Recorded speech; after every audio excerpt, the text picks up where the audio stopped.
Just how good is the Chelsea team anyway? Everyone likes to talk, well, this is not good enough, he's not good enough, but he's clearly not Chelsea level. Today we're going to talk about Chelsea, obviously getting better, 4 games undefeated, probably should have been 4 wins in a row when we reflect back on the Arsenal game, but we're not going to talk about that today. We are going to talk about the Chelsea players, who's listed in the squad, who's going to come back into the squad. You've got loanees like Cesare Casadei winning man of the ruddy match for Leicester, which is a big club looking to win the championship. Where do we go from here? The news today, speaking about Ivan Toney to Chelsea, Victor Osimhen to Chelsea, Inter Milan's left back to Chelsea. Do we really need all that? Do we really need all that, ladies and gentlemen? Today we're going to be posing the question, so thank you for joining me. Welcome back to Football Therapy. I hope you're doing well, mate. I really do hope that. We're going to look at the Chelsea's men's squad and talk about that in just a moment and go through it. And I'll offer my opinion, and as always, as we go, I would suggest you comment, because I love reading your comments down in the comment section, funnily enough. Alright then, yeah, a shout out to Cesare Casadei. When we talk about Chelsea in the squad and the Project 2030 and all these players that we've accumulated, we need to remember, we've got people saying, oh, Chelsea might need a midfielder still, which blows my mind. By the way, those pundits and analysts and broadcasters who say that don't actually know what they're talking about. We know what we're talking about. Chelsea fans, and I'm sure if you're watching this and you're not a Chelsea fan, you probably know, well, Chelsea have got Moises Caicedo, they've got Enzo Fernandez, they've got Conor Gallagher, they've got, Romeo Lavia to come in, and they've got the aforementioned Cesare Casadei and Andre Santos, of course on loan at Forest, who's not being played, who we could recall in January, and had we had European football, maybe we could have even done that. But anyway, shout out to Casadei. I didn't watch the game of Leicester, but he won man of the match. He created a bunch of chances. His defensive metrics are very good. Looks like he's being a really useful player for Leicester now. So that's really, really good. And very frustrating about Santos. We'll talk about that when we get to the midfielders. So we are going to look at the squad today and talk about where we are. Context, of course, we are mid-table. We only are just about starting to settle. We've got a massive injury list, of course. I don't need to remind you guys all this stuff, but context is required. But one thing people are agreeing on generally is Chelsea are moving in the right direction, we think. Right? So let's take a look. Here is the beautiful boys, the Chelsea squad. Starting with goalkeepers, of course, as things stand, is Robert Sanchez remains Chelsea's number 1. Now, we've spoken about this recently. We don't think the plan, or certainly the management plan, was to have him as number 1. But here we are. Of course, Bettinelli is always going to be third choice. The real interesting case here is Petrovic over there. Because, obviously he came from MLS, but there's massive, massive hype around him. Good young keeper, and it depends what goes on with Robert Sanchez. Robert Sanchez, of course, has loads of Premier League experience. We won't go over the Rob Sanchez discussion today, but there is a discussion, and that will go on. I don't think Chelsea are going to buy a new goalkeeper this season. I think we'll go throughout the whole campaign. We're not in Europe, of course. I reckon Chelsea are going to analyse Rob Sanchez for a season. If he does continue doing blunders, then we'll probably see, over here on the right-hand side, Georgia Petrovic come in. But until that moment, I think we maintain with Robbo Sanchez. And the good thing is, I think he's on the kind of wages that Chelsea would be happy for him to be a number 2, because that was the plan. So maybe that will continue. Of course, there's Lucas Bergstrom, a youth keeper who I don't think we will use. Axel Disasi's going nowhere. He's one of our second most senior centre-back.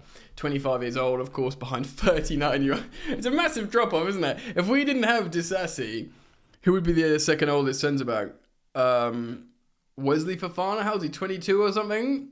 It's like just incredible age gap. Disasi looks very, very good. Right-sided centre-back. He's more of like a blood and thunder aerial duels. I'll be very interested to see him play with his old Monaco partner, Badia Shiel, who we've seen in training of late, by the way. So we may see that sooner rather than later. But he seemingly relied on Cucurella on the right over here is an interesting case. hearing the Athletic Football podcast, and I know there's a Straight Out of Cobham podcast, which is the Chelsea podcast from the Athletic, there's just not much confidence in him. I do think he's being useful this season. I think he's a good guy. The squad seems to love him. He's quite funny. He's working hard. He did have a tough time when he first came to Chelsea. His house was robbed. Some other stuff went down. He had his hair pulled by Romero. All the kind of things you don't want to happen to you when you're at a new club. He did lock down Bukayo Saka at left back. He's been playing really well at right back. I wouldn't mind him remaining as a, I suppose, utility player, but if everyone chooses their ideal right back and left back in their own preferences, I think very few at the moment would pick Mark Cucurella. At right back, if everyone's fit, you're going with Reece James. And to be honest, if he's not fit, you're going with Malo Gusto. And at left back, I still go with Ben Chilwell as a conventional left back if he's not injured. I think he's just too good when on form. People forget that. He can be so effective at goal scoring and defending, and he's a leader, and he's very intelligent with tactical information. That's why Pochettino trusts him to play left winger as well as left back. And of course, Levi Colwill and Maatsen and stuff. Let's talk about Badia Shields going nowhere. Of course, he's a long-term investment. Thiago Silva, I think, will be it has to be the last season for him. He'll probably go to Fluminense, Brazil for a season, and then retire. I think he'll work in football. Trevoh Chalobah, sadly, despite Pochettino saying yes, he's in my plans, I do believe Trevoh Chalobah. I just have a feeling in my gut that he will go. He's a pure profit asset that we speak about. And of course, on the right-hand side, you've got Disasi, who's being played right now and trusted by the manager. And also, you've got, to come back from injury, Wesley Fofana, which is a £69 million investment on the books. And that would be... and he's an amazing player. You guys know I love him. So I feel like Trevor will probably go. Ben Chilwell will stay. It's just worrying about injury. Reece James will stay. It's just worrying about injury. Interesting to see how he's listed as a defender wing back here, because we've seen him play centre back in a back three. But that's not the kind of thing I can imagine seeing Pochettino play. But yeah, very, very interesting indeed. And of course, we saw him in midfield come on against Arsenal, which is interesting. He played midfield for Wigan. Amazing season there, and sort of saved them from relegation. And we saw him play a little bit of midfield for Chelsea and a little bit for England. I think he's played a game there for England, played well. So yeah, it's just those guys are just like the injured brothers, but hopefully we can sort them out. Levi Colwill absolutely is the future of Chelsea's defence. An incredible player indeed. I do wonder what the long-term plan for him is. Of course, Pochettino really likes the balance when he plays at left-back, though he probably would have been happy with his performance at centre-back against Arsenal. Bearing in mind, I know he's conceded 2 against Arsenal. The second goal, I think, was a collective psychological failure after the blunder from the first goal, but it was a great goal. Bukayo Saka to Trossard. But Chelsea couldn't put their foot on the ball and slow the game down after conceding. I deem that a collective failure. I do see Levi Colwill playing centre-back long-term though. But I think for the moment, while Pochettino just tries to settle everything, get everyone understanding the tactics, understanding the plan long-term, he feels safer playing Colwill there. But in time, we will see others play that role and see Colwill play at centre-back. Malo Gusto, great player. I said pre-season I think he'd play more minutes than Reece James. And that, now, I forgot I'd even predicted that. I thought he'd be the most used right back. And yeah, he's almost certain. I know we're only 9 games in and Reece James is technically back now. But it feels like that wild take of mine, that hot take, is getting progressively cold. Wonderful player. He's only just turned 20 and he's in the France first team now. When Chelsea signed him when he was a teenager, they thought they were getting the best under-21 right back in world football, and you'd be hard pressed to argue with them. And he's ours, and we got a good deal, I think. Ian Maatsen, I think, and I feel, much like Trevoh Chalobah, he'll eventually go. We were trying to get him to sign a new deal. Of course, Trevoh's got a long deal, and his book value is quite high. I think Chelsea, despite Pochettino liking him, he doesn't like him as a left back, and Like, well, number 10s, if we do play a 4-2-3-1, number 10, you've got Nkunku, you've got Cole Palmer, you've got Carney Chukwuemeka, and wingers, you've got, Palmer, Madueke, Mudryk, Sterling. I just don't see it. I feel like we're going to probably sell Ian Martin in the long term. We agreed a fee for him in the summer. I think eventually he will go. Wesley Fofana is going nowhere. Sadly, he's got that long-term injury, but he's such a good player. I think it's important that Chelsea keep him and hopefully can make good. I know he's had a couple of serious injuries in his very short career so far, but he's an amazing footballer, and I hope we can, see him again. Malang Sarr, I must admit, I quickly perused through this before I started recording, and I was like, what? And much like Pochettino, when he was asked about Malang Sarr, he went, who? I'm just going to sip my coffee, one sec. Delicious. No yerba mate today. So yeah, Malang Sarr, man, I guess he's playing with the youth team. I feel kind of bad for him, although he's on good wages. I think Chelsea tried to find a way to cancel his contract and stuff. He's clearly not on the plans, bless him, but he's a good player. He's centre back, left back, fine. Enzo Fernandez, don't need to talk about him. Leslie Ugochukwu, now he is kind of an interesting case because he's only a teenager, yet he's come on and looked like he has absolutely no issues at all with Premier League football. Of course, Pochettino likes him. Apparently, Pochettino has spoken to him saying he knew about him from, recently when he was managing PSG. And of course, Ugochukwu comes from Rennes. Good player. And he just likes the fact how he's like a good, combative, central defensive midfielder that he sees can, like I said before, he's already used them a couple of times to be a closer, to see out results. And I still think he's got great value as that. It will be very interesting to see what happens with Leslie Ugochukwu when the likes of Lavia comes back from injury, when the likes of Santos comes back. Of course, Cesare Casadei is more of an offensive midfielder, and Santos is a bit of an all-rounder. Probably a good opportunity to talk about those guys.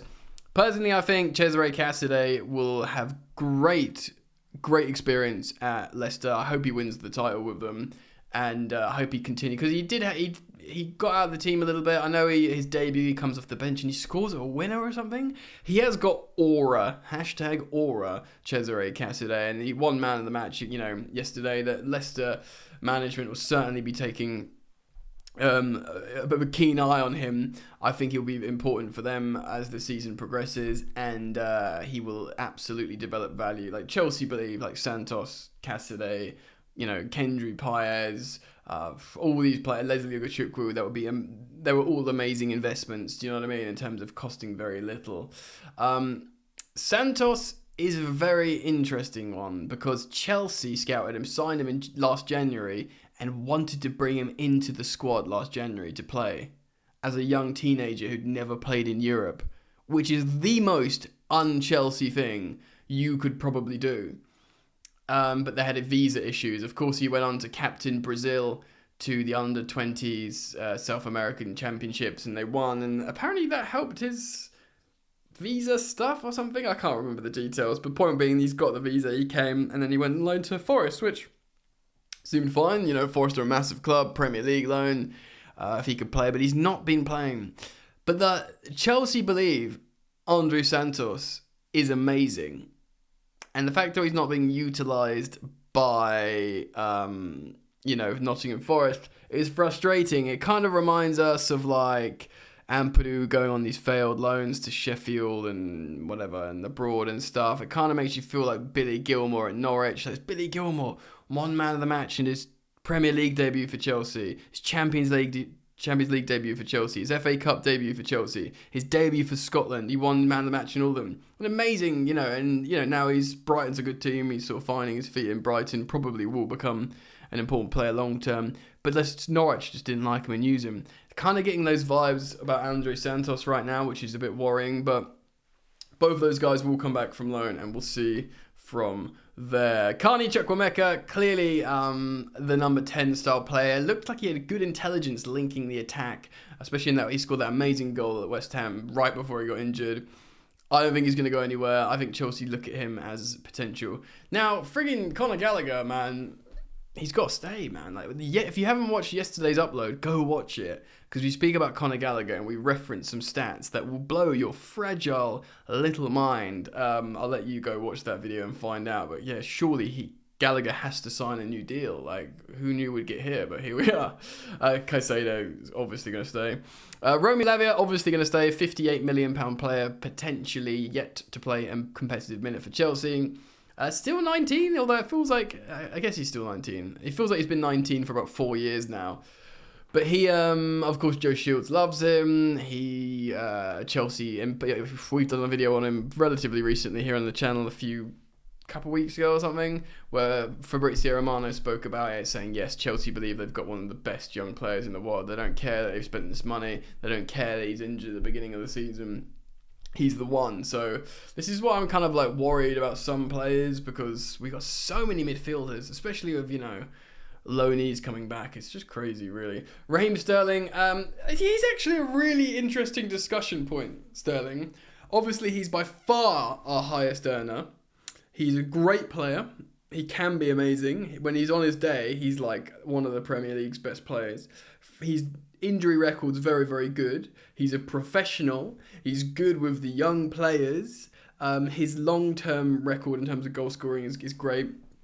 But despite all of that, I don't know. He's obviously going to go this season. I just wonder if, I don't know. I wonder what will... If for me, I don't know, I just got this tiny little feeling that he might do this kind of like Harry Kane thing, where I think he's an important player for Chelsea and could carry on, but maybe 29 years old, which will be next season, possibly 30. I can just see him maybe going to like a Bayern Munich or something. I don't know. Let me know what you think. Do you think Sterling's got a long-term future here? Because maybe this season, and he scores like 13 Premier League goals, gets 6 assists, and Chelsea become a better team under Pochettino. Maybe that will be like he would have served his purpose being transitional. Who knows? Maybe we win a cup. Touch wood. That would be great. He gets to win a trophy in London. Let me know what you think about Sterling, because I think that's an interesting case. Mudryk, I think he's the future. I think Pochettino's taken a special interest in him. He's clearly got the capacity to be a devastating asset in Premier League attacks. So, yeah, need we say more?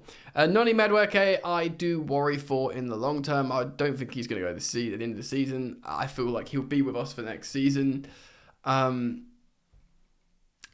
beyond that, if he doesn't make waves, it will be a loan or it will be a sale. He can be good, Noni. He's got the confidence. Like I said, in the international break, he scored 3 goals in 2 games for England under 21s. Still so young. He's played senior football for a while. Of course, he went abroad and did it, so he's had that experience. But he could be very good. But the jury's out at the moment, and it's becoming harder and harder, because on the right-hand side, Cole Palmer's ahead of him. On the left-hand side, even though he wants to play on the right because he's a left footer, you'd say both Mudryk and Sterling are ahead of him. Pochettino has been turning to the aforementioned Matson at times. Nico Jackson, I think he stays. I think he's good. I think he'll get better. I think he's done stuff to demonstrate he can be a very good Premier League striker, and I think he hangs out with us for a while. Similarly, Christopher Nkunku remains Chelsea's star striker. He's listed as a striker here when some players are listed as forwards, like David Washington. Yes, Nkunku, yeah, I mean, we haven't seen him yet, but he cost, £52 million, which should be a bargain. And, he's our big attacking star. Buria, I don't know. Buria, I really don't know. Obviously, he signed a new deal not too long ago. He's a really wanted man, generally still, despite, not scoring many goals. People are probably a bit worried about his injury record. He wants to play for Chelsea. He wants to score for Chelsea. He may well do. I wonder if he doesn't, as Chelsea try and start winning again, being very, very good, if they look at someone like Buria and go, and flog him for 30 million pure profit. Again, like all the other players, let me know what you think. Cole Palmer, I freaking love. I think he's so good as an attacking midfielder, winger, and apparently striker, auxiliary false line striker.